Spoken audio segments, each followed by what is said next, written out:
지난주에 이어서 오늘은요, 그 4장에 계속 나오는 이 가인의 이야기를 이어가 보려고 합니다. 지난주는 저희가 가인의 예배에 대해서 이제 제목으로 해서 살펴보았고, 오늘은 제목이 가인의 길인데, 이 가인의 길은 유다서 1장 11절에 이제 이 구절이 그대로 나와요. 그걸 그대로 따왔고요.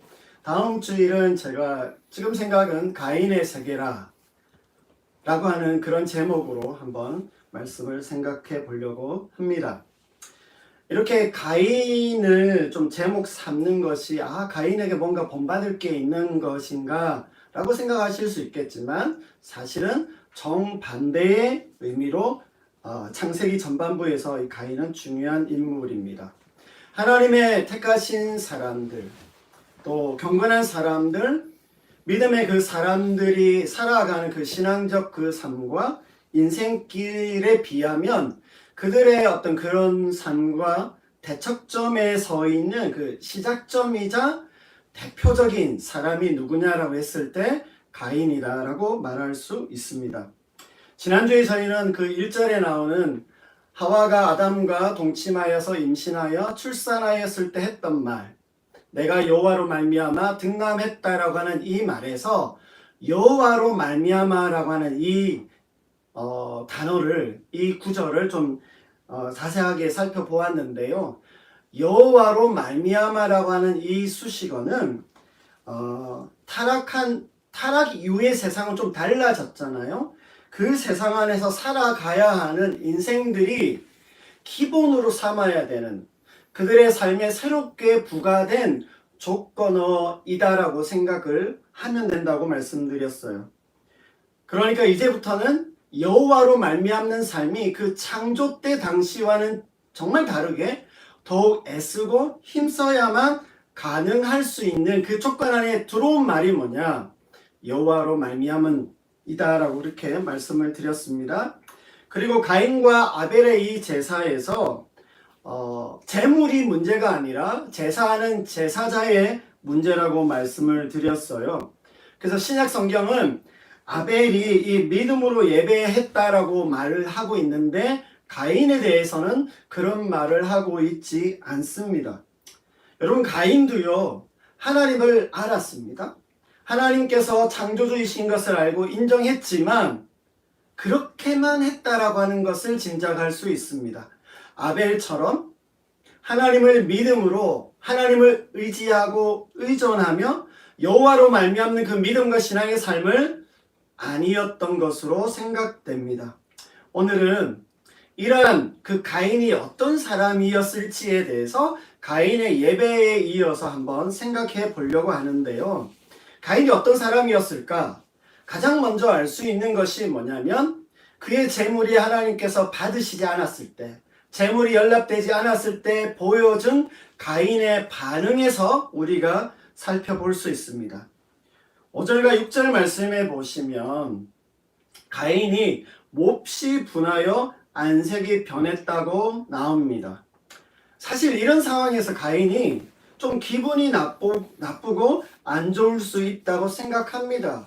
그럴 수 있어요. 그런데 과연 가인이 그럴 만한 사람이었을까? 가인은 어떤 사람이었을지를 우리가 한번 살펴보자라고 하는 것입니다. 7절 말씀에, 특별히 7절 말씀에 보시면 하나님께서 가인에게 하신 말씀을 보시면 여기에 선을 행하면, 선을 행하지 아니하면 이라고 해서, 이 선을 행한다는 말이 선을 행하였으면, 네가 선을 행하였다면 하고 그렇게 말씀하시는 걸 보니까 가인이 착하지 않았구나. 근데 제가 지난주에 단지 여기서 선을 행하면 이란 말이 착하냐 선하냐 이것에 대한 문제가 아니라는 말씀을 드렸어요. 여기에서 선함은 무엇을 의미하느냐? 하나님을 의지하고 의존하는 그 선함, 그 착함을 말한다고 말씀드렸습니다. 하나님을 의식하면서 행하는 그 착함이고요, 믿음으로 행하는 선한 행동을 말하는 것입니다. 근데 이 선을 행한다는 이 단어가, 이 말이 시제가 뭐냐면 미완료형 동사입니다. 무슨 말이냐면 계속 행해야 한다라고 하는 말입니다. 평소의 삶에서 그렇게 하나님을 경외하며 살아야 한다는 말을 하고 있는 겁니다. 그저 이렇게 하나님 앞에 제사하기 위해서 나온 이 한 번의 제사가 문제가 된 것이 아니다라고 하는 겁니다. 일상에서 하나님 그 창조의 질서와 영광을 반영하는 그 삶, 그 선한 삶을 가인은 살지 않았다라고 하는 것입니다. 하나님과 무관하고 하나님과 반대되는 방향으로 살아가는 그 삶을 살기 시작하는 그 시작점에 서 있는 사람이 누구냐? 바로 가인이다라고 말할 수 있어요. 가인은요, 평소 그 일상의 삶과 생활에서 하나님 안에서 합당하고 마땅한 그 선한 삶에 들어오지 않고 빗나가 있었다라고 말할 수 있습니다. 여러분, 우리가 죄에 대해서 여러 가지 어떤 정의를 합니다. 여러 가지 정의들이 있는데요. 그 중에 하나가 관역을 벗어났다, 관역을 빗나갔다라고 하는 말을 사용합니다. 근데 여기에 나오는 이 가인의 모습에서요, 그의 삶 전체가 또 인성적으로 또 인격적으로 그가 평균적이고 상식적이고 그 합리적인 것에서 벗어난 어떤 그런 사람이었다라고 하는 말이 아니라 하나님 안에서 하나님과 동행하며 살아가는, 어쩌면 아벨에게서 보여줬던 그 본래의 삶에서는 가인이 벗어나 있는, 빗나가 있는 사람이었다라고 말할 수 있는 겁니다. 정리해 보자면요, 이겁니다. 가인의 일상의 삶이 사실은 문제였다라고 하는 거예요. 제가 이것을 오늘 설교 제목에 안 나오네요. 설교 제목에 이제 제가 썼는데요. 네, 설교 제목으로 한 가인의 길이라고 제가 한번 불러보겠습니다. 가인의 길, 그러면 가인이 어떤 사람이었는지, 어떤 인생길을 걸어가는지, 어떤 가치관과 세계관을 가지고 살았는지, 그의 삶의 식과 법이 어떠했는지에 대한 그 모든 것을 품고 있는 말이라고 생각을 해 주시면 좋겠습니다. 근데 우리가 여기서 한 가지 제가 말해둘 것은 뭐냐면, 앞서 말씀드린 것처럼 그렇다고요, 이 가인이 뭔가 좀 난폭하고 잔인하면서 망나니 같은 그런 사람은 아니었다라고 하는 것을 기억할 필요가 있습니다. 오히려 여러분, 가인은요 굉장히 상식적이고, 지난주에도 말씀드렸지만 가인이 어떻게 했어요? 아빠 아담을 따라서 그 직업을 쫓아갔던, 첫째로서 그 아버지를 따랐던 모습을 보여주었습니다. 가인은요, 이제 다음 주에 더 자세하게 보겠지만 능력 있고요, 똑똑했고요, 의지도 강했습니다. 개척자였고요, 생존 능력도 굉장히 뛰어난 것으로 보입니다. 성경도요, 가인을 우리가 생각하는 것처럼 무슨 이상한 그 어떤 잔인한 괴물처럼 그렇게 그려주거나 보여주지 않습니다. 단지 뭐가 문제였어요? 하나님에 대한 마음, 여호와로 말미암는 그 삶을 향한 그 길에서, 그 갈림길에서 가인이 벗어나 있었다. 다른 길을 갔다. 자신의 길, 그 가인의 길을 가게 된 사람이라고 성경이 우리에게 말해주고 있는 겁니다.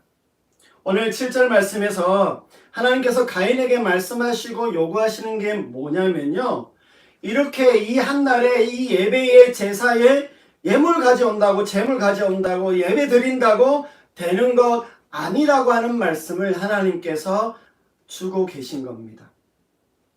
이 비슷한 말씀이요, 좀 많이 먼 후대가 되긴 하지만 이사야서 1장에 보시면 이런 구절이 나와요. 이사야 1장 11절 12절 말씀을 보시면 그 16절까지 쭉 나오는데, 11절 12절 말씀만 제가 한번 읽어볼게요. 여호와께서 말씀하시되 너희의 무수한 재물이 내게 무엇이 유익하뇨? 나는 순양의 번제와 살진 짐승의 기름에 배불렀고, 나는 수송아지나 어린 양이나 순연소의 피를 기뻐하지 아니하노라. 너희가 내 앞에 보이러 오니 이것을 누가 너에게 요구하였느냐? 내 마당만 밟을 뿐이니라. 어쩌면 이렇게 보면 하나님 아벨의 제사도 그것 때문에 받으신 게 아니다라고 하는 것을 알 수 있습니다. 그리고요, 미가서 6장 말씀은 참 제가 좋아하는 구절인데요. 아주 이거에 대해서 명확하게 말씀해 주고 있어요. 제가 한번 읽어볼게요. 내가 무엇을 가지고 여호와 앞에 나아가며 높으신 하나님께 경배할까?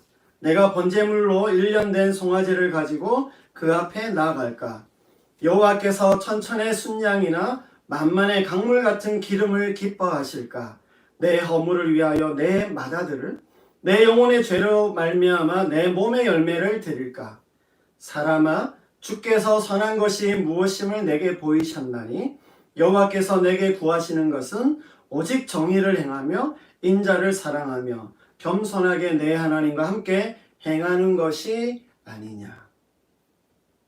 제가 오늘 이 가인의 예배, 가인의 삶을 통해서 함께 나누고 싶은 건 뭐냐면요. 하나님께서 이 가인의 예배를 통해서 원하시고 보여주시려고 했던 것은 이런 제사나 제물이나 예배만이 아니라 평소 그 일상의 삶에서 여호와로 말미암는 그 삶을 하나님께서 보고 싶어 하시고 하나님의 관심은 거기에 있다라고 하는 것을 우리에게 보여주신다라고 하는 것입니다. 오늘날 우리 한국 교회의 예배를 생각해 봅니다. 또 우리의 한국 교회의 어떤 신앙적이고 어떤 종교적인 그런 어떤 외형적인 것, 뭔가 제도적으로나 여러 가지 형태적으로 가지고 있는 모습들, 그 지향하고 있는 그 모든 것들이 그럴듯하게 보이고 뜨거워 보이고 정말 열성과 경건하게 보이긴 하지만 사실 지금 한국 교회의 그 내면의 속살은요, 당황스러울 만큼 부끄러운 모습들이 너무 곳곳에서 많이 일어나고 있고 우리가 알지 못하는 가운데에서 이미 우리가 하나님께서 기뻐하지 않는 것들로 우리가 이미 많이 물들어 있는 것은 아닌가라고 하는 생각을 하게 됩니다. 우리는 예배를 많이 말합니다.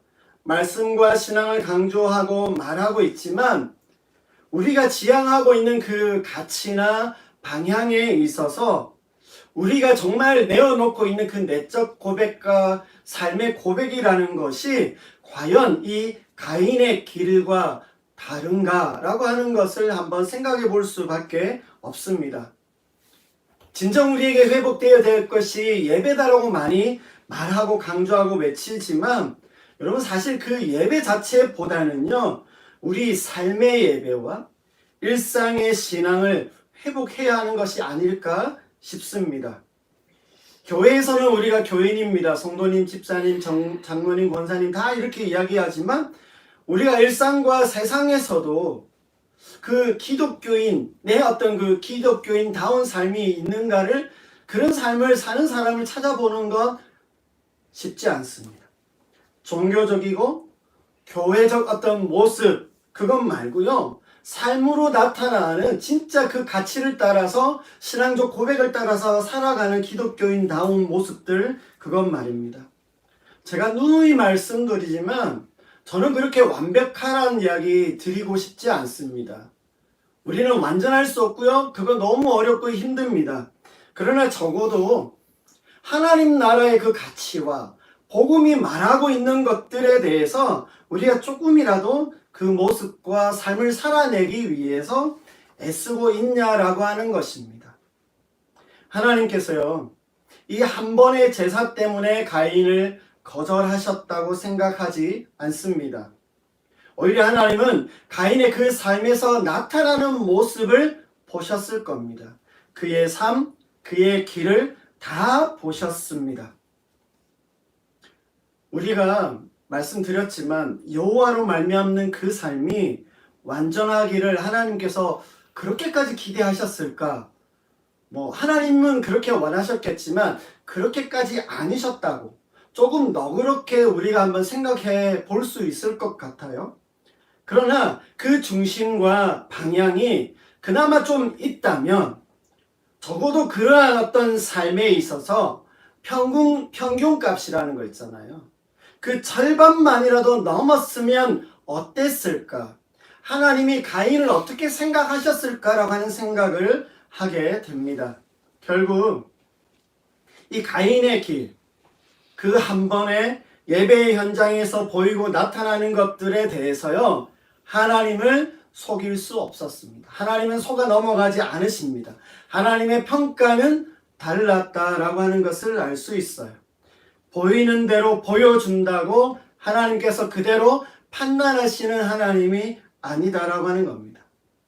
가인의 예배가 우리는 믿음의 예배여야 했었다라고 그렇게 말하지만 그 믿음의 예배라는 것이요, 사실 가인의 삶에서 그 가인의 그 방식, 식과 법에 있어서 그 삶의 방식에 있어서도 예배가 되지 않았기 때문에 가인은 하나님께 성공할 수도 하나님께서 받으실만 하지도 않으셨다라고 생각합니다. 여러분, 우리가 함께 드리는 공동체 예배, 우리 신앙에서 정말 어쩌면 가장 중요한 신앙의 요소라고 할 수 있습니다. 이 공동체 예배 하나님 앞에 잘 드려야 해요.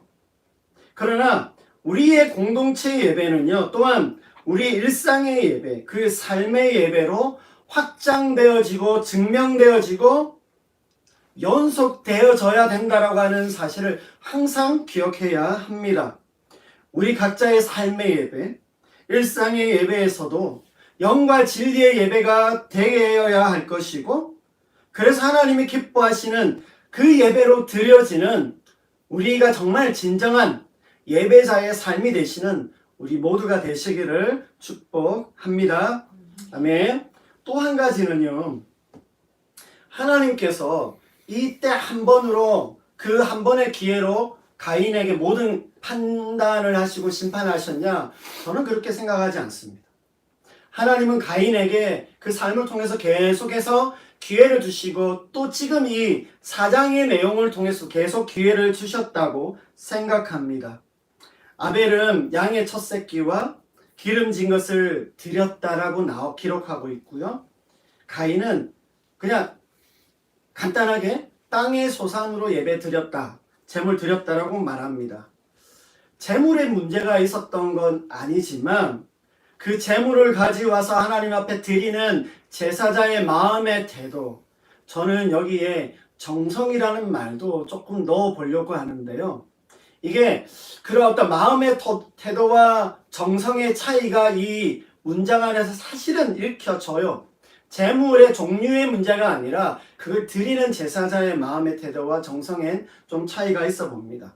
근데 이런 면에 있어서도 제가 너무 과도하게나 조금 엄격하게 말하고 싶지는 않지만 분명히 우리의 삶에서도 경험하지만 하나님 앞에 우리가 나아갈 때 이런 면은 보여진다라고 하는 건 사실입니다.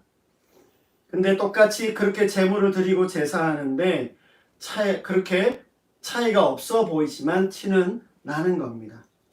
어쩌면 가인은요, 마지못해서 부모님이 저희도 자녀들에게 11조 해라 그렇게 이야기를 하는데요, 아마 신용만 했을 수 있어요. 하기만 하면 되는 거지, 예배살이 그거 하기만 하면 되는 거지, 이런 마음으로 아마 가인이 나왔을 겁니다. 근데 하나님께서 동생 아벨의 제물은 받으셨는데 자기 거는 받지 않으시는 겁니다. 처음엔 별 관심도 없고 어찌되든 상관없다라고 하는 그런 마음이었는데 막상 동생 건 받으시는데 자기 건 받지 않으니까 어때요? 기분이 상했어요. 받든지 말든지 난 상관없어 그랬는데 동생 것만 그러시고 내 거 안 받으시는 거 보니까 언짢아진 겁니다. 게다가 하나님께서 그거에 대해서 명확하게 뭔가를 말씀하시는데 이게 잔소리같이 들려요. 근데 그게 꾸지람같이도 들리는 겁니다. 이렇게 상황이 흘러가고 보니까 가인의 마음에 어떤 마음이 들었을까요? 분노가 일어나지만 여기에서 이제 주목하고 싶은 건 아벨과 비교했을 때 그 시기심과 질투다라고 하는 겁니다. 태연한 척, 덤덤하고 무심한 척, 초월한 척 그렇게 했지만 막상 그런 일이 일어나고 보니까 달랐던 거예요. 그래서 오늘 이 본문의 사건을 통해서 인류 최초의 이 갈등의 정점에서 보여지는 그 감정이 뭐냐? 비교와 질투가 포함된 시기라고 하는 감정이다라고 하는 겁니다. 타락 후 세상에서 너무나도 자연스럽게 자리하게 된 부정적 감정이 뭐냐? 시기다, 질투다, 이렇게 말할 수 있어요. 근데 여러분, 이런 상황에서 가인의 아내 마음에 이런 것이 들었다는 게 이상할까요? 야, 그런 마음을 왜 품어? 이거 아니고요.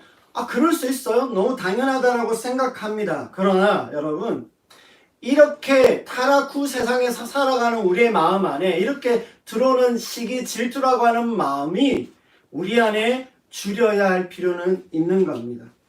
이런 감정이 우리 안에 흘러가게 하면 안 됩니다. 그 감정이 내 안에서 힘을 가지고 폭발하게 하면 안 되는 거예요. 그런 부정적 감정이 없게 할 수는 없지만 그 감정이 나를 지배하게 하면 안 됩니다. 가인은 바로 그러한 기로에 서 있었습니다. 그래서 제가 예전에도 한번 말씀드린 적이 있는데 7절과 이것을 7절과 8절 사이라고 부릅니다. 하나님께서요 7절 말씀하시고 와서 가인에게 바로 뭔가 엄하게 하시지 않으셨어요. 시간을 주셨습니다. 기회를 주셨어요. 가인은요 처음부터 아벨이 싫고 죽이고 싶은 것 아니었을 겁니다. 자신의 제사가 거절되어지는 그 순간 바로 저놈을 내가 확 해버려야겠다. 그렇게 생각하지 않았을 겁니다. 그러나 시간이 지나면서 시기와 질투 그리고 그게 분노가 되어져서 힘을 얻고요. 가인을 완전히 덮어버렸을 겁니다. 7절에서 바로 8절로 가지 않습니다. 시간의 흐름이라는 게 있어요. 인터벌이라고 그러죠. 사이 시간이 있었습니다. 이때에 어떻게 반응하느냐에 달려 있었습니다.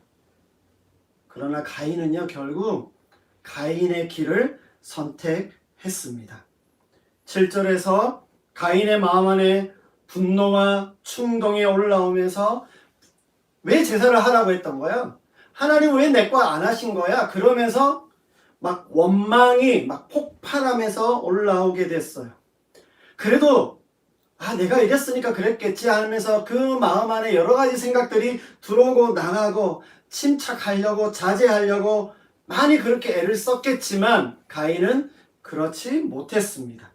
결국 이 8절 말씀에 보시면 그의 아우 아벨에게 말하고 들에 있을 때라는 말은요 이미 아벨을 들에서 만나서 아무도 모르는데 아무도 없는 곳에서 내가 아벨을 죽여야겠다 결심이 섰기 때문에 이 문장에서 그렇게 볼 수 있습니다.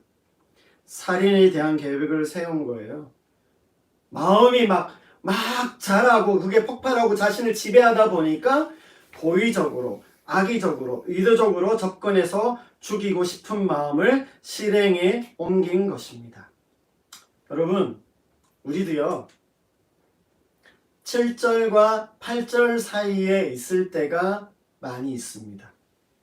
우리는 그리스도인답게 살아가고 싶어하는 사람들입니다.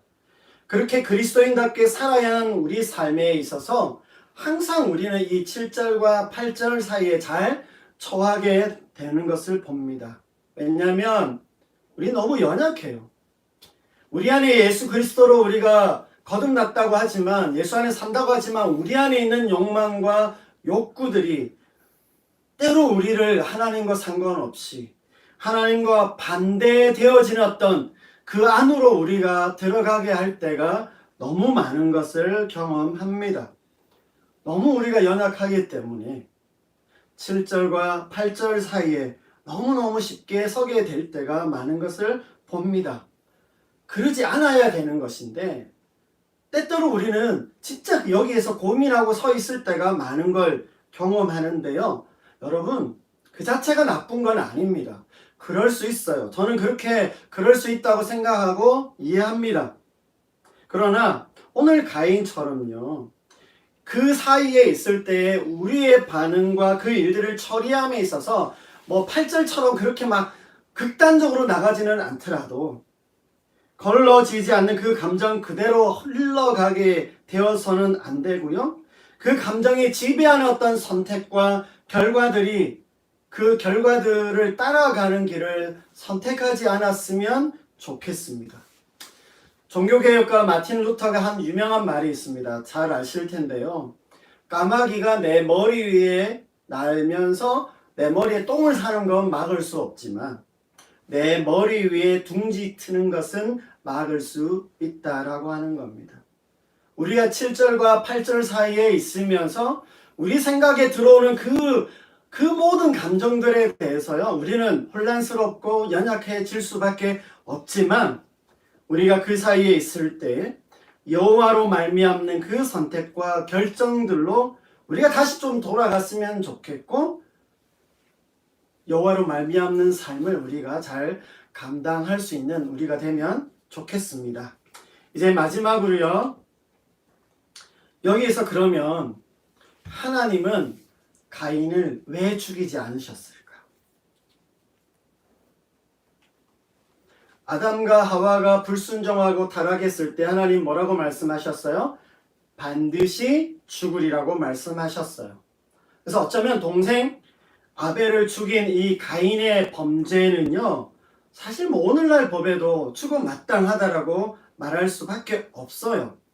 그런데 하나님께서 가인에게 계속 기회를 주고 계시고요. 저희가 오늘 읽었던 그 본문 뒤에 보시면 이제 가인을 떠나 보내시면서 말하니까 가인이 뭐라고 하니까 하나님께서 가인을 보호하는 조치까지 해 주시면서 가인을 조용히 떠나 보내시는 걸 봅니다.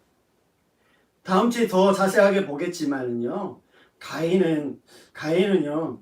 이 부모님과 하나님을 떠나면서 성경에 어디에도 보면 결코 고생하다가 죽었다라고 나오지 않습니다.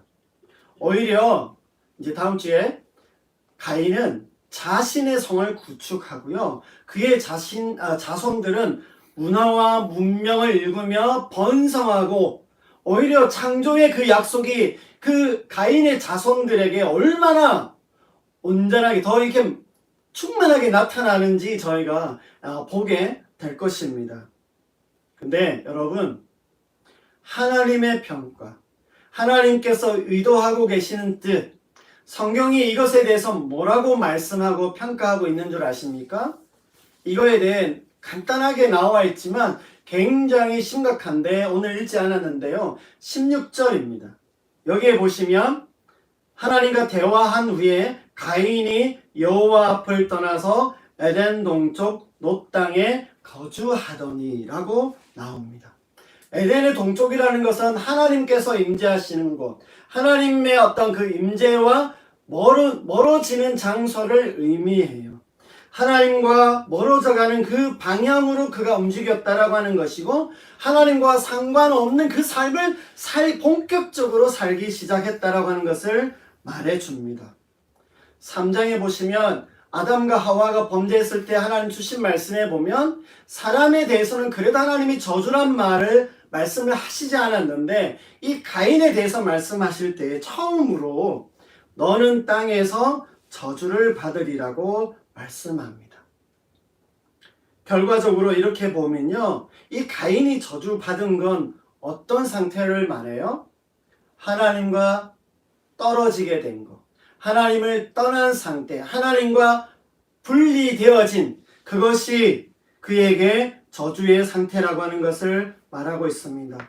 하나님과 함께하고 하나님 안에 머물러 사는 그 여호와로 말미암는 그 삶에서 가인은 빗나가게 되었고 더 벗어나게 된 것이었습니다.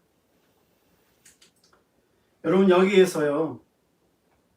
우리 인생과 우리 자신에 대한 평가, 그 판단의 기준을 다시 한번 확인할 필요가 있습니다.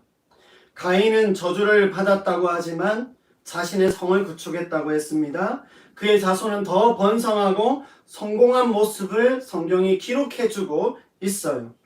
이렇게 보면요. 사실 우리가 가치 있게 생각하고 성공이라는 것에서 여호와로 말미암는 삶이 빠져 있다면 그게 무슨 소용이 있을까? 그게 진정한 것일까라고 하는 것을 오늘 이 본문이 하나님 없는 그 삶이 어떠한지에 대해서 우리에게 보여주고 있다고 생각합니다.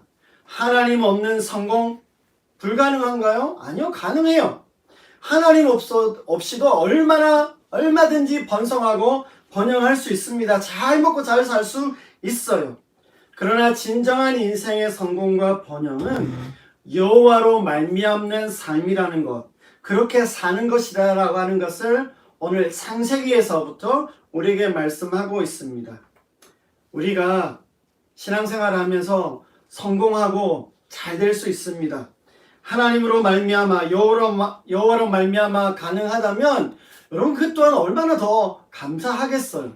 그러나 만약에 우리에게 그와 같은 어떤 성공과 번성이 없다 하여도 진정으로 여호와로 말미암는 그 삶 안에서 충만하다면 그것이 진정 우리의 축복이 되고 복이 될 것이라고 생각합니다.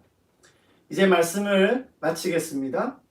가인의 예배가요, 믿음으로 드려지지 않은 것은 그 한 번의 제사, 예배 때문이 아니라 그의 삶에서, 일상에서 하나님을 경외하며 살지 못했기 때문이었습니다.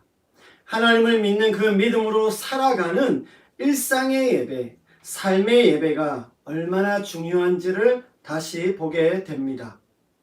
우리가 늘 찬양하는, 마지막 찬양으로 하고 있는 그 가사에 삶이 예배가 되고 예배가 삶이 되는 그 믿음의 진정한 삶을 살아갈 수 있기를 바랍니다.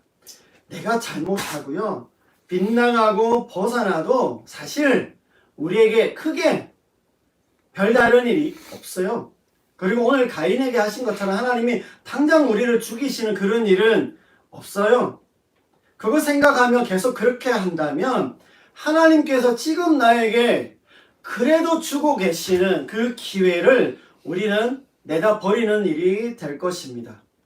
하나님께서 당장 그 즉시로 우리에게 화가 닥치고 고난을 겪게 하지 않으시지만 그게 괜찮다고 계속 그렇게 해도 된다고 생각하면 안 되는 것입니다. 혹 나의 삶과 신앙이 빗나가고 있다, 벗어나고 있다라고 하는 것 같으면 그것을 내 인생의 마일리지로, 그러한 모습을 마일리지로 정립하지는 마십시오. 두려운 일이 닥치지 않아도 계속 그 상태로 간다는 것 자체가 사실은 두려운 일이고요, 더 큰 문제에 달아가는 것입니다. 빗나가고 벗어나는 정상적인 여호와로 말미암는 그 삶의 궤도에서 이탈하에 있다면 더 늦기 전에, 그것이 더 굳어지기 전에 미루지 말고 다시 돌아오고 회복해 가는 우리들이 되면 좋겠습니다. 사랑하는 여러분, 우리 삶의 진정한 의미와 가치, 그리고 성공과 행복을 우리가 하나님 안에 잘 있는지, 하나님과 동행하는 삶인지가 그 척도가 되어지는 그 삶을 잘 우리가 좀 찾아가면 좋겠어요. 하나님 없어도 행복하고 하나님 없이도 잘 먹고 잘 사는 그 삶이 아니라 어찌하든지 하나님 안에 머물고 하나님과 함께 동행하며 살아가는 그 삶 안에서 성공하고 충만한 우리 모두가 되시기를 주님의 이름으로 축복합니다. 아멘. 한번 기도하겠습니다.